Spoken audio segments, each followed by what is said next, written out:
আসসালামু আলাইকুম। সবাই কেমন আছেন? আশা করি ভালো আছেন। আজকে আমি লইট্টা শুটকি দিয়ে আলু, মূলা, সিম দিয়ে রান্না করব। এটা আমার একটা পছন্দের খাবার। আমি মাঝে মাঝে রান্না করি।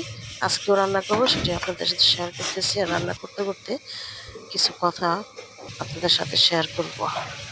আমি এখানে পেঁয়াজ, তেল দিয়ে দিয়েছি। তেল দিয়ে এটাকে ভালো করে ভেজে নিয়েছি। পানি দিয়ে দিলাম। আমি রসুন বাটা দিব, কারণ যেহেতু শুটকি তরকারি রসুন তো দিতেই হবে। রসুন দিলাম, এটাকে আমি ভালো করে নেড়ে চেড়ে দিতেছি। তারপর আমি এখানে হলুদ, মরিচ, লবণ এটাও দিয়ে দিব। এটাও দিয়ে দিলাম। দেওয়ার পরে এখানে আমি কষিয়ে নিতেছি। কষানো হয়ে গেলে আমি তরকারিটা দিয়ে দিব। তরকারিটাকে ভালো করে কষিয়ে তারপর আমি একটু ঢেকে দিব।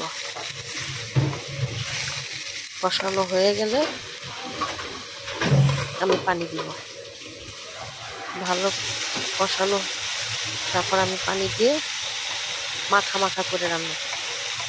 একটু মাখা মাখা করে রান্না করলে খেতে অনেক ভালো লাগে। আর শুটকি তরকারি যেভাবে রান্না করি সেভাবেই ভালো লাগে। আমি মাঝে মাঝে রান্না করি, তো ওইটাই আজকে রান্না করতেছি। তো কথা যেটা বলতে চাচ্ছিলাম যে যারা নিচু মনের মানুষ তারা সবসময় মানুষের খালি দোষ খুঁজে বেড়ায়। আর যারা ভালো মনের মানুষ তারা কখনো মানুষের দোষ খুঁজে না, সবসময় ভালো পাচ্ছে। তো আমি একটু কষিয়ে পানি টানি দিয়ে দিচ্ছি সব কিছু।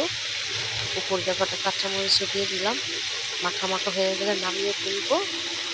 তা ভিডিওটা যদি ভালো লাগে লাইক